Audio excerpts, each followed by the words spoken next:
Graduation তো শেষ, কোন কি করার কথা ভাবছো? ব্যবসা। আমি অলরেডি একটা ব্যবসা শুরু করেছি। কিন্তু এটা তো কোনো ফিউচার নেই, খুবই রিস্কি। চাটা খেয়ে যেও। আঙ্কেল আমাদের শেষ, তোমার সাথে আমার। এবার বক্তব্য রাখবেন আমাদের আজ সাফল্যের কথা শুনে আমাদের তরুণ প্রজন্ম অনুপ্রাণিত হতে চায়। সকলের প্রিয় অনাপ ধুরি। Thank you. একটা সময় আমিও আপনাদের জায়গায় এই সিটগুলোতেই বসেছিলাম, তো আজকে ভাবলাম আমার লাইফের কিছু অভিজ্ঞতা আপনাদের সাথে শেয়ার করি। আমাদেরকে তুমি করে বলেন স্যার। আমি এই কথাটা শোনার জন্য এতক্ষণ অপেক্ষা করছিলাম। কারণ নিজের ভার্সিটির জুনিয়র ভাই বোনদেরকে আসলে আপনি করে বলাটা শোভনীয় না। আচ্ছা, তাহলে এখন একটু সিরিয়াস আলোচনা করি তোমাদের সাথে। আগে আমার একটা প্রশ্নের উত্তর করো। কারা কারা লাইফে চাকরি করতে চাও? হাত তোলো। সবাই হাত তুলেছে। তুমি আর তোমরা তিনজন বাদে, রাইট? ওকে, হাত নামাতে পারো। তোমরা তিনজন চাকরি না করে কি করতে চাও? বিজনেস। বিজনেস। তাহলে বাকিদেরকে একটা সাজেশন দেই, তোমরা আজকেই তোমাদের সিভি গুলো এই তিনজনকে দিয়ে রাখো, কারণ একটা সময় এই তিনজনের কাছেই তোমাদের যেতে হবে চাকরির জন্য। সবাই যদি চাকরির পেছনে ছোটে, কেউ যদি ব্যবসা না করে, তাহলে তারা চাকরিটা করবে কোথায়? তাদেরকে চাকরিটা দেবে কে? সরকারের পক্ষে তো সবাইকে সরকারি চাকরি দেওয়া পসিবল না। দেশে যত বেশি ব্যবসা হবে তত বেশি কর্মসংস্থান হবে, ভালো ভালো চাকরির সুযোগ হবে। ব্যবসা না করলে নতুন আইডিয়াস জেনারেট হবে না, দেশকে উন্নয়নের শীর্ষে আমরা নিয়ে যেতে পারবো না। তো এই কারণে বলছি যে সবাই চাকরি করো না। আমি আবারও আমার রেসপেক্টেবল টিচারদেরকে ধন্যবাদ জানাতে চাই আমাকে ইনভাইট করার জন্য। And thank you.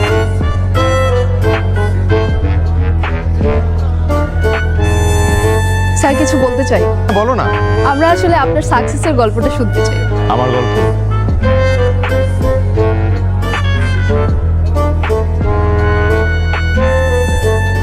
আমি কিন্তু সিভি বানায় দেওয়ার বিজনেস করলেই পারতাম, ভালো প্রফিট হতো। আমার মাথায় খালি বিজনেসের চিন্তা। নিজে চাকরির জন্য ট্রাই করলে কি হয়? আমি তো চাকরিই করব না, আমি বিজনেস করব, and I want to be a very very successful entrepreneur. এটা তো সেই ফার্স্ট ইয়ার থেকে শুনতেছি। বিজনেসটা করবে, এত টাকা কই পাবা তুমি? বিজনেস করার জন্য টাকা লাগে না বোকা, তবে দুইটা জিনিস লাগে। কোন দুটা জিনিস লাগে? নাম্বার 1 একটা unique idea, and number 2 networking. মানলাম। মাহির, যা করো বুঝে শুনে করো। আমার কেন জানি মনে হয় তুমি একটা রিস্ক নিতে যাচ্ছ। আমি বাড়ি থেকে ফিরেই একটা বিজনেস শুরু করব। আমি একটু বাবা মার সাথে দেখা করতে যাচ্ছি, চলে আসবো। ক্যাম্পাসটা অনেক মিস করবো। আর আমাকে? তুমি তো আছোই লাইফে। লেখাপড়া তো শেষ করছো, এখন কি করবা ভাবছো কিছু? নাকি ওই ব্যবসাতে আটকা থাকবা, চাকরি বাকরি কিছু করবা? ব্যবসা করবো। দুটোই করুক না। দুটো একলগে করার দরকার নাই, একলগে করলে হাওলায় যাইব, কোনোটাই উঠবো না। প্রথম থেকেই বলে আসতেছি আমি ব্যবসা করবো, উদ্যোক্তা হবো। চাকরি বাকরি আমার দিয়ে হবেও না। কি ব্যবসা করবা কিছু ভাবছো? রিসার্চ চলতেছে, কিছু মাথায় আসলে তোমাদের জানাবো। আমার কাছে 12 লাখ টাকা আছে, এর বেশি পুঁজি কিন্তু আমি দিতে পারবো না। তোমার জন্য রাখা, তোমার মা কিন্তু জানে না। হ্যাঁ, রিসার্চ করো। কি কইতেছিলা তোমরা? না কিছু না, কইতেছিলাম যে ব্যবসা তো রিস্ক, তাই না? তুমি তো আবার পছন্দ করো না, কি ঠিক কইতেছিলাম।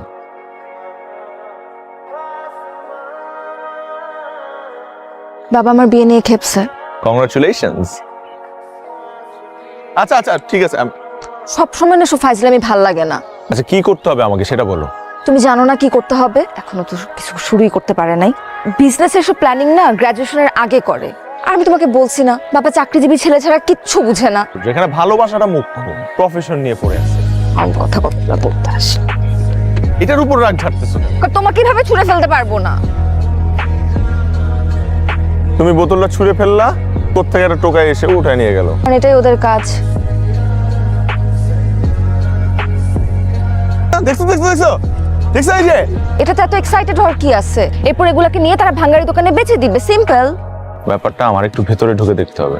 তুমি কি এখন ভাঙ্গারি বিজনেস শুরু করতে চাচ্ছ? করতেও পারি। I am done with this conversation. Mahir কি করতেছো তুমি?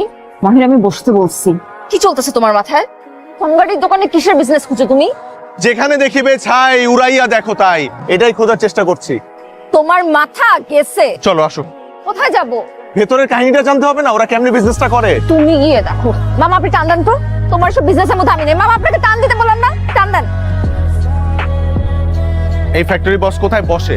উনি আমার ভাই, আপনি আমাকে বলতে পারেন যে আসলে আমিও ব্যবসায়ী, তো মানে ব্যবসা করতে চাই আর কি, তো এই কারণে ওনার সাথে কথা বলবো। ভাইয়া আমি যদি এই বিজনেসটা করতে চাই, আপনি কি আমাকে হেল্প করবেন? কোর্স হেল্প করবো।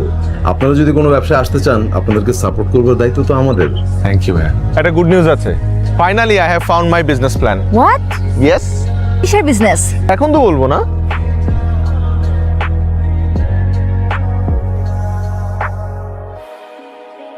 আচ্ছা এখানে 50,000 আছে, আর বাকি টাকা আমি ব্যাংকে দিয়ে দিতেছি, মাল পৌঁছানোর লগে লগে পাই যাবেন।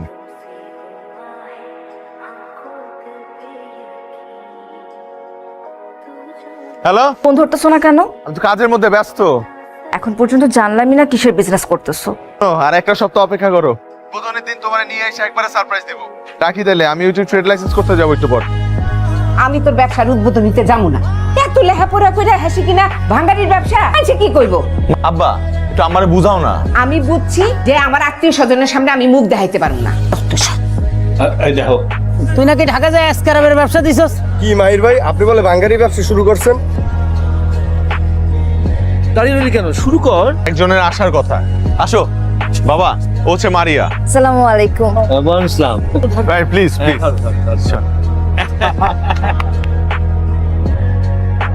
এটাই তোমার সারপ্রাইজ ছিল? হ্যাঁ, আমার আগে সন্দেহ হয়েছিল তুমি এমন কিছুই করবে। কেন তুমি খুশি হও নাই? হ্যাঁ, খুশি হয়েছি।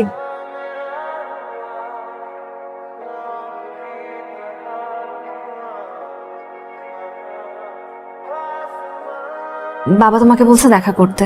কার বাবা? আমার। ও কেন? আমি বাবাকে তোমার কথা বলছি, বাবা তাই বলছে তোমাকে দেখা করতে। আমার বাবার সাথে দেখা করতে তোমার কোনো আপত্তি আছে? না। তুমি তো বাড়িয়ার সাথে একসাথে পড়তে, তাই না? জি। তোমার পরিবারে আর কে কে আছে? বাবা মা আছে। গ্রাজুয়েশন তো শেষ, এখন কি করার কথা ভাবছো? ব্যবসা, আমি অলরেডি একটা ব্যবসা শুরু করেছি, খুব ভালো যাচ্ছে আলহামদুলিল্লাহ। কিন্তু এটা তো কোনো ফিউচার নেই, খুবই রিস্কি। কি ব্যবসা করার কথা ভাবছো? পেট ফ্লেক্স। ফ্লেক্স কি জিনিস আমি জানি, চাটা খেয়ে যেও। আঙ্কেল আমাদের শেষ, তোমার সাথে আমার কথা শেষ।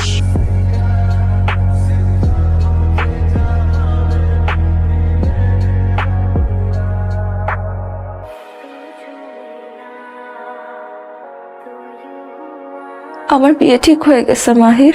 বিয়ে ঠিক হয়ে গেছে মানে কি বলতেছো? বাবাকে কত করে বুঝাইলাম, কোত্থেকে এক ইঞ্জিনিয়ার ছেলে ধরে আনছে, হ্যান্ডসাম স্যালারি, ব্রাইট ফিউচার। তোমার বাবা আমার সাথে দেখা করলো কেন? দেখা করলে কি বিয়ে হয়ে যায়? এই বিয়েতে তোমার বেশি একটা অমত নাই।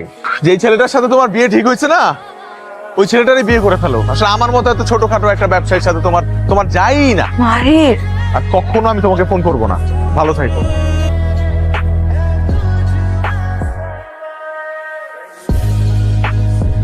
এরপর পুরো ঘটনায় নিজের মধ্যে একটা জেদ কাজ করা শুরু করলো। স্বপ্ন ছুতে গিয়ে ভালোবাসার হাত ছেড়ে দিতে হয়েছে। বিষয়টা মেনে নিতে অনেক সময় লেগেছে আমার। এরপর নিজেকে সামলেছি। আজকে আমি মাহির গ্রুপ অফ ইন্ডাস্ট্রিজ এর মালিক। জি বলেন। স্যার, আমাদের একটা ভুল হয়েছে। আসলে রাজীব সাহেবের কোনো দোষ নেই, সব চাল চেলেছেন আসলে আমাদের পুরনো শমশের সাহেব। শমশেরই কাজ করেছে। রাজীবকে আমি কল দিচ্ছি, ওনার সাথে অনেক বড় একটা অন্যায় হয়েছে।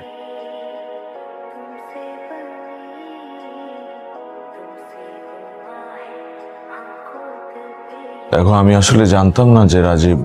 আমি জানতাম। তুমি জানতে? নিজের স্বামীর বসের নাম জানবো না? আর তাছাড়া তুমি তো এখন একজন বিখ্যাত বিজনেসম্যান। আমাদের ছোট একটা মেয়ে আছে, আল্লাহ যেন ওর বাবাকে বাঁচিয়ে দেয়। রাজীবের কিচ্ছু হবে না, বিদেশেও নিয়ে যেতে হয় সেটাও আমি দেখবো। দয়া দেখাচ্ছ? না না, এটা আমার কোম্পানির পলিসি। বাবা তোমার সাকসেস দেখে খুব খুশি হয়েছিল।